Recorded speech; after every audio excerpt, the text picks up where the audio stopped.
রোজ সকালে ঘুম থেকে উঠলেই মনে হয় কী টিফিনে করব।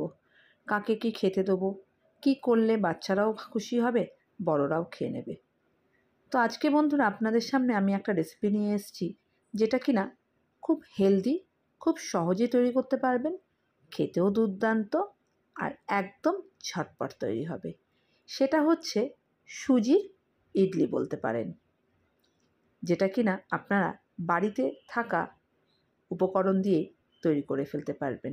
প্রচণ্ড সফট, আর যেটা কিনা আপনারা রেডি করে ফ্রিজেও স্টোর করে রাখতে পারবেন বাচ্চাদেরকে টিফিনে দেওয়ার জন্য কিংবা বড়দের অফিসে দেওয়ার জন্য। তো চলুন আজকে আমরা দেখাচ্ছি সুজির ইডলি। নমস্কার বন্ধুরা, আমি সংঘমিত্রা সাহা আর আপনারা দেখছেন আদ্রিস মশালা কিচেন। আজকে আমি আপনাদের সামনে তৈরি করে দেখাবো সুজির ইডলি, কিংবা ধনেপাতার ইডলিও কিন্তু আপনারা বলতে পারেন। তো এর জন্য আমরা নিয়েছি 165 ml একটা মেজারমেন্ট কাপ। আপনারা কিন্তু যদি আপনাদের কাছে 165 ml মেজারমেন্ট কাপ না থাকে, যার কাছে যেরকম মেজারমেন্ট কাপ আছে সেই একটা মেজারমেন্ট কাপ দিয়েই আমরা প্রথমে দিলাম সুজি, এরপরে দিলাম বেসন। 1 কাপ সুজি, 1 কাপ বেসন, ইকুয়াল পোর্শনেই আপনাদের কিন্তু এটা নিতে হবে। এইবারে দিচ্ছি আমরা 1 কাপ দই। আমি এখানে মেজারমেন্ট কাপের মাপটা আমার 165 ml, তো সেই মতেই আমি 165 ml সুজি, 165 ml বেসন, 165 ml টক দই দিলাম। দিচ্ছি স্বাদ মতন নুন। আপনাদের যার কাছে যেরকম মেজারমেন্ট কাপ বাটি আছে সেই মেজারমেন্ট কাপে আপনারা মাপবেন, কিন্তু তিনটের মাপ একদম সমান হবে। এইবারে আমরা ভালোভাবে এটাকে মিশিয়ে নিচ্ছি। তো আমরা এখানে জল ইউজ করব, তো প্রথমেই আমরা জলটাকে দিচ্ছি না, আগে টক দই, বেসন এগুলোকে ভালোভাবে মিশিয়ে নিচ্ছি। এইবারে আমরা এর মধ্যে দিচ্ছি জল। যেই কাপ দিয়ে আমরা মেজারমেন্ট করেছিলাম সব কিছু, সেই কাপেরই প্রায় 1.25 কাপের মতন দিচ্ছি জল। দিয়ে খুব ভালো করে এটাকে মিশিয়ে নেব। একটু সময় ধরে কিন্তু জিনিসটাকে মেশাবেন, যাতে বেসন মধ্যে যাতে কোনো ডেলা পেকে না থাকে। তো দেখুন আমি একটা স্মুথ ব্যাটার তৈরি করলাম, কিন্তু খুব গাঢ় কিন্তু ব্যাটারটা। জলের পরিমাণটা কিন্তু আপনারা প্রথমে বেশি পরিমাণে দিয়ে দেবেন না। এইবারে আমরা এটাকে ঢেকে রেখে দেবো 10 মিনিটের জন্য। ততক্ষণে চলুন আমি এর জন্য আর একটা প্রিপারেশান করে নিই। এইবারে আমি একটা মিক্সিং বোল নিয়েছি, তাতে দিচ্ছি 1 মুঠো ধনেপাতা। প্রায় অনেকটাই কিন্তু আমরা এখানে ধনেপাতা ইউজ করছি। দেব লঙ্কা, 3টে কাঁচা লঙ্কা দিচ্ছি। আপনারা যদি আরেকটু ঝাল খেতে চান, ঝালের পরিমাণটা বাড়াতে পারেন, আর যদি মনে হয় না ঝালটা একটু কম খাবো, কমিয়ে দিতে পারেন। আর দিলাম প্রায় 1.5 ইঞ্চির মতন আদা। আদাটাকে একটু ছোট ছোট করে কেটে নিয়েছি। সামান্য একটু জল দিয়ে আমরা এটাকে ব্লেন্ডারে ব্লেন্ড করে নেব। খুব বেশি জল দেবেন না, তার কারণ যদি বেশি পাতলা হয়ে যায় আমাদের কিন্তু এটা সুজিতে মেশাতে হবে। তো সেই জন্য এটা কিন্তু মাথায় রেখেই আপনাদের মিক্সিতে এটাকে পেস্ট করতে হবে। খুব বেশি জল দিয়ে পেস্ট করলে তাহলে আপনারা আগে থেকে যে সুজিতে যে জলের পরিমাণটা একটু কম দেবেন। এইবারে আমরা 10 মিনিট হয়ে গেছে, ততক্ষণে আমাদের সুজি টক দই আর জলটা অ্যাবজর্ব করে নিয়েছে।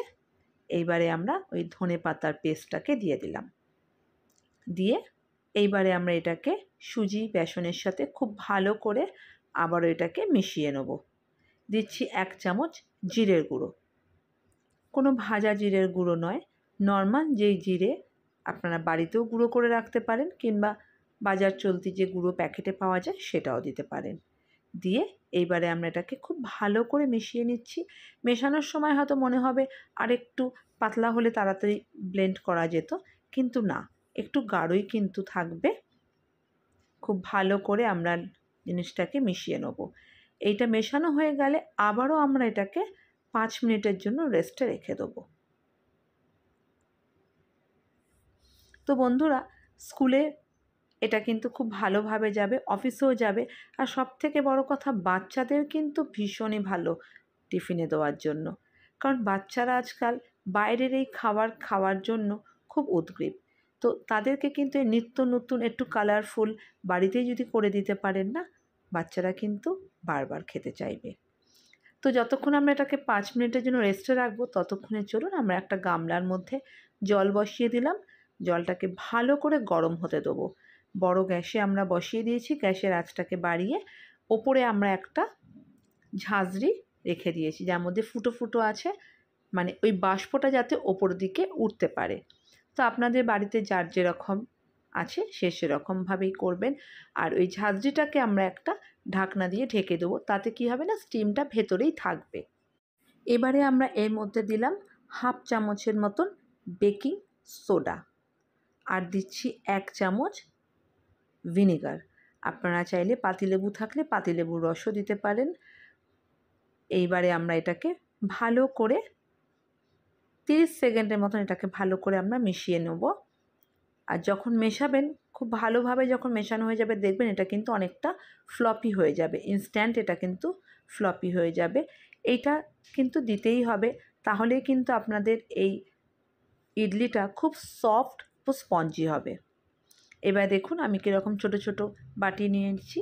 আপনাদের কাছে যার যেরকম সাইজের কাপ কি মোল্ড আছে সেরকম নেবেন। ছোট ছোট যে আপনাদের বাড়িতে বাটি পাওয়া থাকে না, সেগুলোও কিন্তু নিতে পারেন। তো আমি এটাকে একটু ঘি দিয়ে বাটিটার মধ্যে লাগিয়ে নিচ্ছি। সাদা তেলও কিন্তু ইউজ করা যেতে পারে। এইবারে আমরা ততক্ষণ আমাদের জলটা গরম হচ্ছে, একটা স্টিম তৈরি হবে ওটা ওখানে। বাটির মধ্যে আমরা ঘি লাগিয়ে নিয়ে, আমরা কিন্তু ঘিটাকে গরম করিনি, বাটিটাকেও গরম করিনি। এইবারে আমরা একটা বড় টেবিল চামচ করে বাটিগুলোর মধ্যে এই ব্যাটারটা আমরা দিয়ে দিচ্ছি।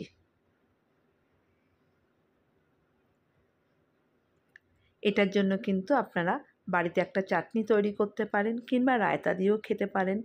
আপনারা যদি বন্ধুরা, আজকে আমি যে চাটনিটা দিয়ে পরিবেশন করব, আপনারা যদি এই চাটনির রেসিপি চান, অবশ্যই আমাকে কমেন্টস লিখবেন। আমি অবশ্যই আপনাদের সাথে এটাকে শেয়ার করব। তো এইবারে আমরা ওই বাটিগুলোকে একটু ঝাঁকিয়ে দিচ্ছি, তাতে কি হবে না, যাতে ভেতরে কোনো বাবলস না থাকে। এইবারে দেখুন এর স্টিমটা তৈরি হয়ে গেছে। আমি হাত দিয়ে একটু দেখে নিলাম, বেশ ভালোই গরম হয়েছে। এইবারে আমি এই বাটিগুলোকে এর মধ্যে বসিয়ে দিচ্ছি। এই বাটিগুলোকে বসিয়ে আমরা গ্যাসের আঁচটাকে একদম লো করব না, মিডিয়াম রেখে আমরা 5 থেকে 7 মিনিটের জন্য এটাকে আমরা স্টিম হতে দেবো। একদম কিন্তু লো করবেন না। আর যদি ছোট গ্যাস হয় তাহলে তো একদমই লো করবেন না। আমরা কিন্তু বড় গ্যাসে মিডিয়াম করে দিয়েছি, মিডিয়াম টু লোয়ের দিকে রেখে গ্যাসের আঁচটাকে আমরা এটাকে স্টিম হতে দেবো 5 থেকে 7 মিনিট। তো আপনারা কিন্তু মাঝে একটুখানি তুলে একটা টুথপিক কিংবা চাকুর সাহায্যে দেখে নেবেন।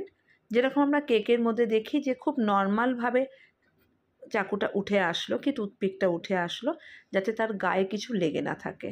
ব্যাস, আমাদের কিন্তু একদম ইডলি তৈরি। আর যদি কারোর বাড়িতে ইডলি স্ট্যান্ড থাকে তাহলে তো কথাই নেই। আমার কাছে কিন্তু ইডলি স্ট্যান্ড নেই, তাই আমি এইভাবে করলাম। আর আপনাদেরও যাদের যাদের বাড়িতে ইডলি স্ট্যান্ড নেই, আপনারা কিন্তু এইভাবেই করতে পারেন। তা আমি কিন্তু একটু গরম থাকা অবস্থাতেই এটাকে মোল্ড থেকে বার করতে চেয়েছি, তাই একটু ভেঙে ভেঙে গেছে। আপনারা যদি মিনিট 15 বাদে এটাকে মোল্ড থেকে বাটির থেকে বার করেন, তাহলে কিন্তু খুব ইজি দেখবেন এটা বাটি থেকে বেরিয়ে আসবে। তা আমি একটা চাকুর সাহায্যে এগুলোকে বার করে নিচ্ছি। আপনাদের সব বার করে নিই, তারপরে দেখাবো কতটা স্পঞ্জি হয়েছে জিনিসটা। আর খেতেও কিন্তু দারুণ। আপনারা কিন্তু এটাকে ধনেপাতার ইডলিও বলতে পারেন। আর বেশ কালারফুল, তাই না? বাচ্চারা কিন্তু একদম মন ভরে যাবে ওদের।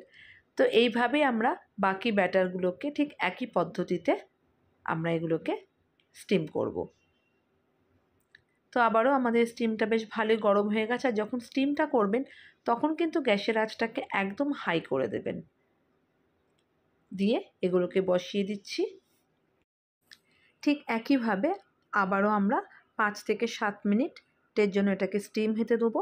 তবে এই টাইমটা কিন্তু আপনাদের আবারও বলছি, আপনারা একটু ঢাকনাটাকে খুলে টুথপিক কিংবা চাকুর সাহায্যে দেখবেন। দেখুন আমাদের কিন্তু এখানে একটা ইডলি চাকু দিয়েছি, তার জন্য এরকম দাগ হয়ে গেছে।